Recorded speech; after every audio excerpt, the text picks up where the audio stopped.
You're listening to an Airwave Media Podcast.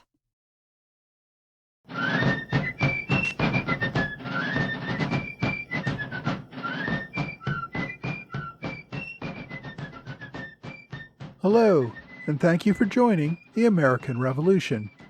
This week, episode 202, The Cherry Valley Massacre. When we last left the Mohawk Valley in episode 197, the Iroquois under Mohawk Captain Joseph Brant and the Tory force known as Butler's Rangers under New York Colonel John Butler were wreaking havoc in upstate New York. A series of raids over the course of the spring and summer of 1778 had left the people living in the Mohawk Valley in daily fear for their lives. The attacks had culminated in the destruction of German flats in September 1778. Thanks to advance warning and good defensive forts, the Americans had avoided a massacre there, but the destruction of a sizable village called for a response. In the early spring, most of the raids had come from Quebec. Raiders would march into New York, attack isolated farms or small villages, then return before the militia could gather and respond in force. By the fall of 1778, the raiders were more permanently occupying territory in the Mohawk Valley. Joseph Brant, the Mohawk chief, who was leading most of the attacks, had formed a base of operation in the villages of Unadilla and Onaquaga. Both of these were villages along the Susquehanna River. Before the war, both villages had mixed populations of settlers and various Indian tribes. Unadilla had originally been an Oneida village, but had become dominated by Mohawks in the years leading up to the war. Onaquaga had been a Seneca village.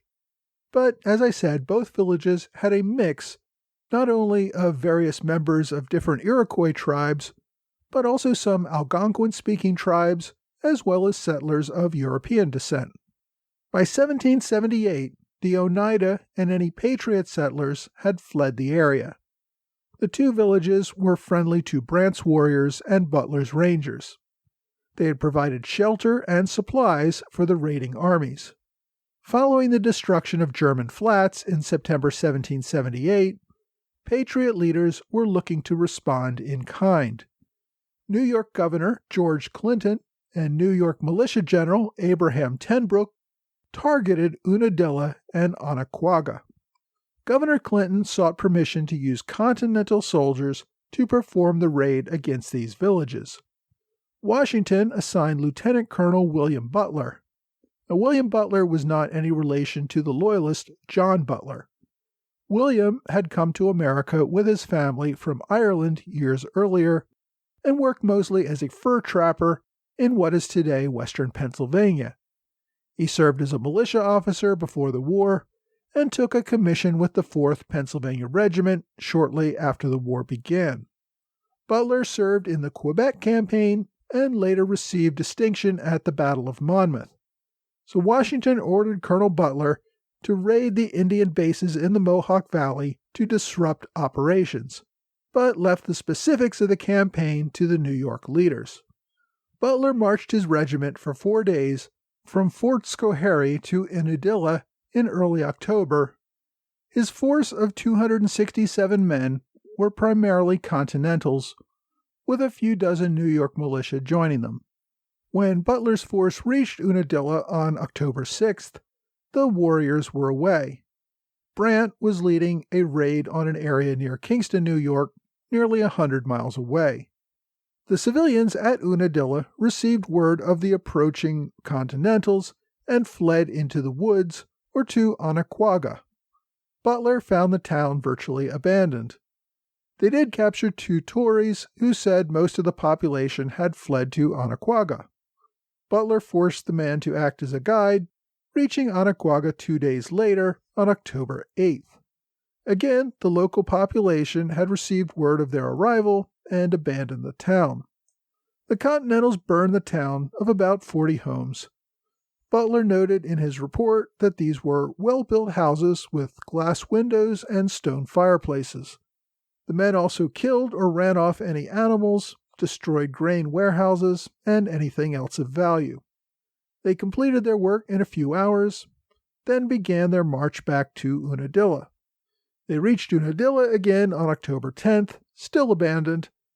The Continentals destroyed this town as well, burning all the buildings, including 2 mills, running off or killing the livestock, and destroying grain. Between the 2 villages, the raids destroyed the homes and winter food of about 700 residents. The only home they spared was the one that belonged to the captured Tory, who had served as their guide. Rain and flooding slowed the expedition's return to Fort Schoharie. By October 16th, the men had returned, though. Because the warriors were away and the civilians fled, there were no casualties.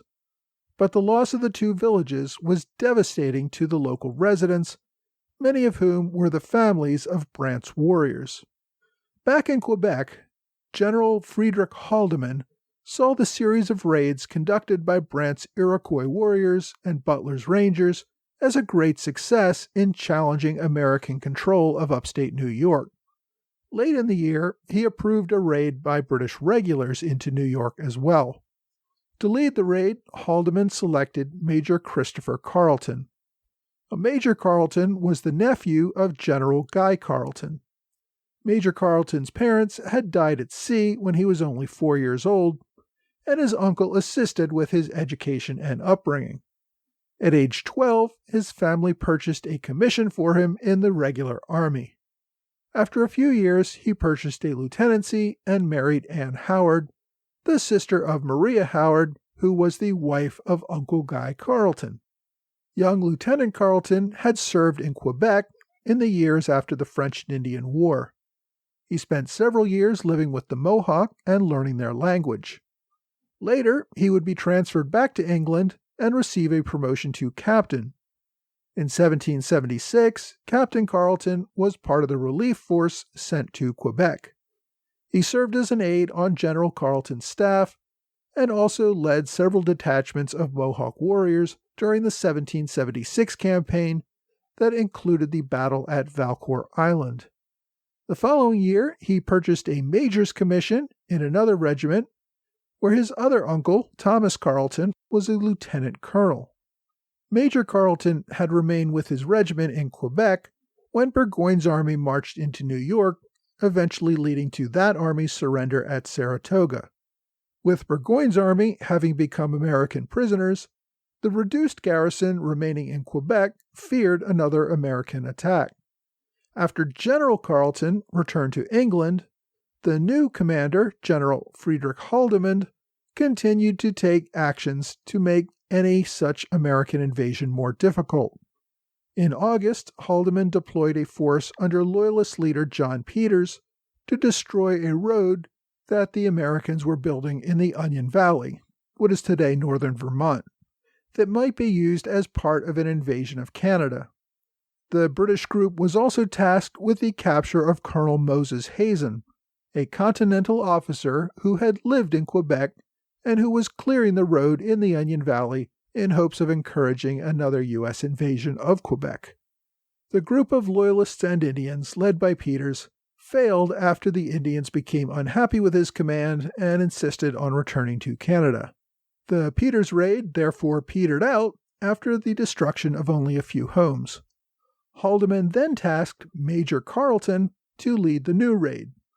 Knowing that Carleton had a good relationship with the Indians and regulars alike, Carleton took a group of about 350 regulars and loyalists, along with about 100 Indian warriors. His men boarded 2 ships, the Carleton, named after his uncle, and the Maria, named after his aunt, both of which had been part of the fleet during the Valcour campaign. Rounding out the fleet were 2 smaller gunboats and many even smaller bateaux. The fleet would sail up Lake Champlain, destroying any buildings and food stores that could be of benefit to an invading army. They would also round up prisoners who were potentially friendly to the Patriot cause. They departed on October 24th and arrived at Crown Point near the southern end of Lake Champlain on October 31st. Crown Point and Fort Ticonderoga were both abandoned ruins by this time. The Americans made no attempt to occupy them, nor did Carleton's force attempt to set up a garrison there. Instead, the raiders captured men they thought were friendly to the American cause and destroyed any buildings, food, or supplies which could be of benefit to an American force that wanted to invade Quebec. The men spent the next couple of weeks raiding farms and villages near the lake. At Moore's Mill, in what is today Shoreham, Vermont, the local militia fired on the raiders, leading to one of them being wounded, but the resistance only lasted a few minutes before the militia withdrew. The British force returned to the northern end of Lake Champlain on November 14th. Major Carleton's report to General Haldeman boasted that the raiders had destroyed enough supplies to have supported 12,000 men on a 4-month campaign. The raiders destroyed a sawmill, a grist mill, 47 houses, and 48 barns. The men had captured 80 head of cattle, which they drove back to Quebec. They also took 79 prisoners who were suspected patriots. The Americans had suspected that there would be a fall raid, but it came so late that the Americans had already gone home for the winter. The only reported battle casualty was the one wounded soldier from Moore's Mill. Another man had been killed by a falling tree, and 17 were reported missing after an overloaded bateau sank on Lake Champlain. The raiders did not report any enemy casualties except for the captured prisoners. The Carleton raid was relatively uneventful because most American settlers who lived near Lake Champlain had long ago abandoned the area because of a fear of just such attacks. In upstate New York, however, the fighting only seemed to be growing. After the Americans destroyed Unadilla and Onaquaga, the raiders under Joseph Brant returned to the area. They were not happy with the destruction and began considering where to take their revenge. Adjoining Brant for the raid was another Tory militia officer named Walter Butler. Now, this is the third Butler that I've mentioned recently, so I understand if it's getting a little confusing. First, we had Colonel John Butler, who was the loyalist from upstate New York who had fled to Quebec and founded Butler's Rangers. I also introduced Lieutenant Colonel William Butler, who was no relation, who led the Continental raid against Unadilla and Onaquaga. Leading this raid with Brant was Major Walter Butler. Walter was the son of the Tory Colonel John Butler. Walter was serving as an officer in his father's regiment of Butler's Rangers.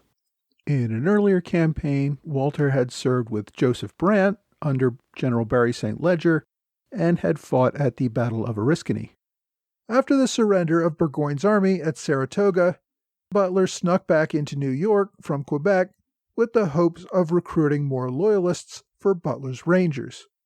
In late 1777, the Americans captured him at a tavern in German Flats and arrested him. He was convicted and sentenced to death. While awaiting execution of sentence, Butler spent most of the winter in an Albany jail. Butler had lived in Albany for a time before the war while he was studying law, so he had many friends and family in the area. After claiming to get sick, Butler's friends convinced local authorities to let him move to a nearby home under house arrest. There, someone could tend to his health. Authorities did not give him parole, as he was not considered an enemy soldier, but rather a convicted criminal. They posted an armed guard at his house. The owners of the home, as well as others, conspired to help him escape. One night, an attractive woman got the guard drunk until he passed out. Locals provided Butler with a horse and supplies to escape back to Niagara. Butler then joined up with Brant for much of the raiding over the summer and fall of 1778. By some accounts, the two men did not really get along well. Brant found Butler to be arrogant and ill-tempered, while Butler resented having to serve under Brant. After the American assault on Unadilla and Onaquaga, the two British leaders agreed on a joint attack against Cherry Valley. Now, Cherry Valley was a small village about 50 miles from Unadilla. The Americans had built a fort there to protect the community. It was under the command of Colonel Ichabod Alden, with a regiment of about 300 Continental soldiers. Alden was a Massachusetts officer who had joined the fight shortly after Lexington in 1775. He was from Plymouth and a direct descendant of John Alden, the Pilgrim. After the war had moved away from the Boston area, Colonel Alden remained in New England on fairly easy duty. In July 1778, General John Stark ordered Alden and his regiment to Cherry Valley, New York, in order to protect against Indian raids. The Continentals, as I said, had built a fort there, which was a log stockade surrounding blockhouses. They named it Fort Alden in honor of their commander. The regiment had been on alert for the summer and fall, but by November everyone was pretty well convinced that the fighting was over until spring. Alden had moved out of the fort and was staying in a nearby home as his winter quarters. Some of his other officers had also moved into nearby homes, some of them with their families. Meanwhile, Brant held a meeting of local tribes and included other Tories in a meeting to discuss the attack on Cherry Valley. At that meeting was at least one American spy. The commander at Fort Schuyler, General Robert Cochrane, received word that a joint native Tory force had agreed to target Cherry Valley. He sent a note by messenger to Alden warning him of the attack. Alden received the note on November 8th. Rumors of an imminent attack spread around Cherry Valley. Local residents had put their valuables in the fort during the summer in anticipation of just such an attack, but had moved back to their homes for the winter. They now sought to return to the fort. Colonel Alden dismissed the warning note as an idle Indian rumor and did not bother to move anyone or anything back to the fort. Instead, he sent out several scouting parties on November 9th to look for any evidence of an attacking force. One of the scouting parties, of about 10 men under Sergeant Adam Hunter, moved south from Cherry Valley. Not terribly concerned about finding anything, they didn't make much effort to hide their presence. One morning, the camp awoke to find itself surrounded by enemy warriors. Sergeant Hunter immediately recognized one of the leaders. A year earlier, he had been on guard duty in Albany when a young woman got him drunk and allowed his prisoner to escape. Now Hunter was looking directly at that former prisoner, Major Walter Butler. Under interrogation, Hunter told Butler about the defenses at Cherry Valley and the fact that the officers were quartered in nearby homes. The attackers organized a plan to send in squads to take out the officers at the homes before launching their main attack on the fort. A group of Seneca warriors attacked the Wells house where Alden and his Lieutenant Colonel William Stacy were staying. Many of these warriors had just had their own homes destroyed at Onaquaga, so they were not in a particularly good mood. They swarmed the house, seeking to kill everyone inside. Colonel Alden fled the home and, according to some stories, was chased down by Joseph Brant himself. Alden supposedly fired at Brant, but his gun misfired. Brant threw a tomahawk into Alden's head, killing him. Brant then scalped the colonel and returned to the Wells home. The warriors went on a killing spree in nearby homes. They slaughtered the Wells family, where Alden and Stacy were staying, even though the Wellses were friends of Loyalist Colonel John Butler. The attackers killed the women and children, something that Brant had struggled to prevent in earlier raids. The attackers failed to take the main garrison in Fort Alden, but the garrison inside had to watch the attackers as they went on a rampage against surrounding homes. In total, the attackers killed 14 soldiers and 30 civilians, mostly women and children. They also captured another 11 soldiers and 60 civilians, who were again mostly women and children. The raiders burned most of the town and withdrew with their prisoners. According to one story, the warriors prepared to dispatch the soldier prisoners that evening, preparing a stake for Lieutenant Colonel Stacy, where he might be tortured or burned alive. Butler seemed willing to allow this to continue. Stacy allegedly appealed as a fellow Freemason to Joseph Brant for mercy. Brant stepped in and ended the proceedings. Stacy would be taken back to Niagara as a prisoner. The attackers also released about half of their prisoners to return to Cherry Valley. Butler pointedly kept as prisoner a Mrs. Moore and a Mrs. Campbell, along with their children. Butler knew their husbands. John Moore was a delegate to the Provincial Congress from Tryon County, and Colonel Samuel Campbell served on the Tryon County Committee of Safety. You have to remember, Butler's own mother and some of his siblings were still being held as prisoners by the Patriots. Shortly after the attack, Butler sent a letter to General Philip Schuyler suggesting an exchange of the captured families for his own. He also noted that he had gone to great efforts to keep the Indians from killing these prisoners and was not sure how much longer he could continue to do so. That exchange, however, would not take place for another 2 years. Butler's Loyalist soldiers made their way back to Niagara with their prisoners, although Mrs. Campbell's mother, an elderly lady, could not keep up and had to be tomahawked to death. At Fort Niagara, Butler allegedly had to prevent Brant's sister, Molly Brant, from turning over Colonel Stacy to an angry group of Indian warriors. Stacy would also spend years in captivity, not returning home until the war was essentially over in 1782. News of the Cherry Valley Massacre only inflamed tensions further.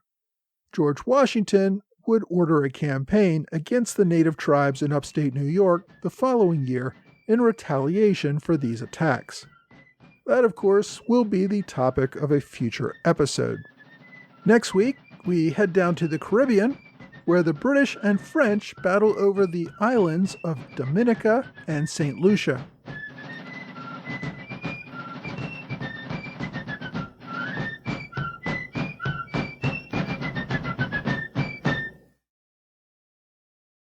Hi, thanks for joining the American Revolution Podcast After Show.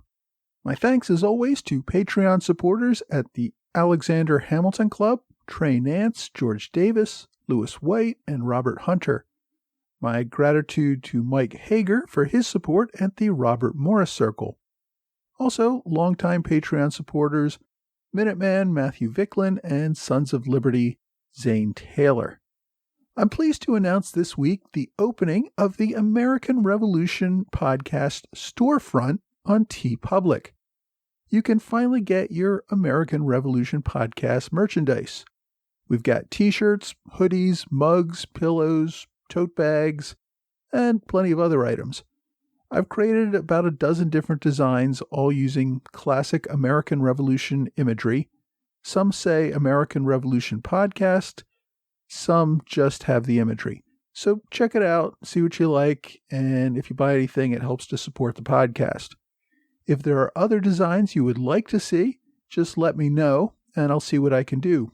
If people seem interested in buying American Revolution t-shirts, I will be adding to this collection as time goes on. I've added links to the t-shirt store on this week's blog episode and on my website at amrevpodcast.com.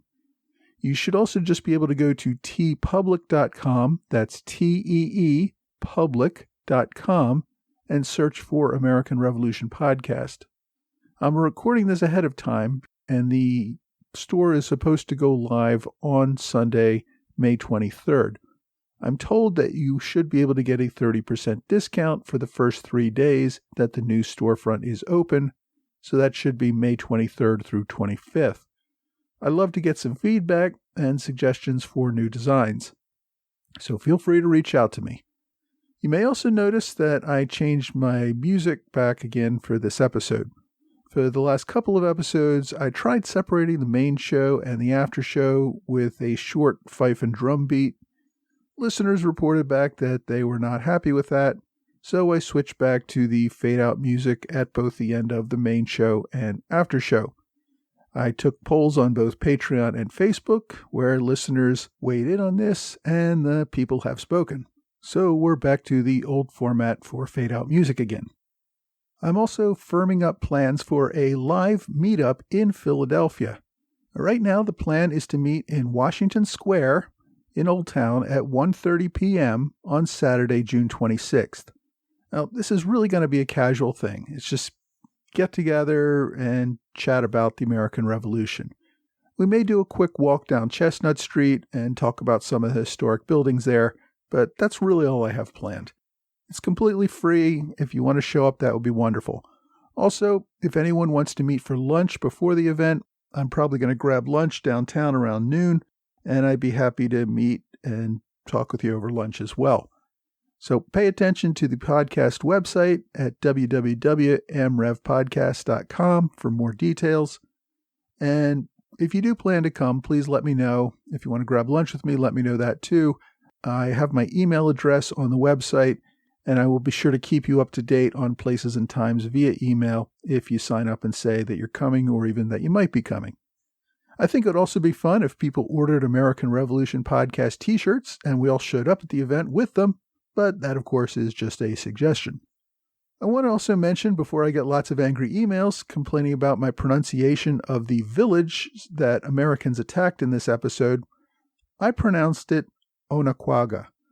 I know that many popular pronunciations call the village Oquaga or Oguaga, making it a 3-syllable word rather than the 4 syllables I used. I can only say that I looked up pronunciations and found different experts with all different answers. So if you think I chose the wrong pronunciation, I'll admit that you're probably right. I went with my guess, but as you know, my pronunciation guesses are usually wrong. I have enough trouble pronouncing English words, let alone words in Iroquois. Now, this week, we covered the Cherry Valley Massacre and a few of the events leading up to the massacre. This was all part of the ongoing fight in upstate New York for control of that area, and it was becoming a war of annihilation on both sides. The Cherry Valley Massacre tends to be remembered more than some of the other attacks in the region, not only because it led to the slaughter of women and children, which was usually more restrained, but also because it seems to be the final straw that led to the massive retaliation of the Sullivan Campaign the following year. The Iroquois were major players in the New York theater of the war throughout the Revolution. The Cherry Valley Massacre was one of their last major actions before the Continentals came down hard in that war of annihilation. If you want to read more about the Revolution from the perspective of the Iroquois, you're going to like this week's book recommendation. It is The Iroquois in the American Revolution by Barbara Graymont. The book, which is about 300 pages, not counting notes and index, covers just the war and how it impacted the various tribes of the Iroquois Confederation. It looks at key individuals and events, trying to explain them both in detail and in a compelling way. The author, Barbara Graymont, was a professor at Nyack College for many years and a well-known, respected expert on the Iroquois people. She passed away in 2019. Now, admittedly, this book, which was first published in 1972, is a half-century out of print and very difficult to find. Prices on Amazon are obscenely high for the few copies that are available. However, if you don't mind an ebook, there is a copy of it available to borrow for free on archive.org. Although archive.org used to mostly just be books that were in the public domain and therefore much older, it's begun publishing a great many more books that are newer, that are still under copyright, and that are available for temporary borrowing. And this book is one of them. So I've included links to both the Amazon book and the book on archive.org, so you can choose whichever one you want. Both of them are on my website and blog. But I think this book, The Iroquois in the American Revolution, is really one of the best ones on this topic. If you want a broader look at the history of the region and more from the perspective of the colonists, you might want to try this week's online recommendation. It is called The Old New York Frontier by Francis Whiting Halsey. Now, this is an older book, first published in 1902, and therefore in the public domain. It looks at the settlement of upstate New York from 1602 through 1800. The focus is on the American Revolution, which covers roughly half of the 400 pages of content. However, it also spends a great deal of time on the colonial era and events leading up to the War for Independence. The author of the book, Halsey, was actually born in Unadilla and came from a family that settled in New York in the early 17th century. He worked as an editor for the New York Times in the late 1800s, as well as other newspapers and book publishers. He authored a number of books, most of which involve the regional history of upstate New York. As always, I've included links to this ebook, The Old New York Frontier, on both my website and blog. Check it out at blog.amrevpodcast.com.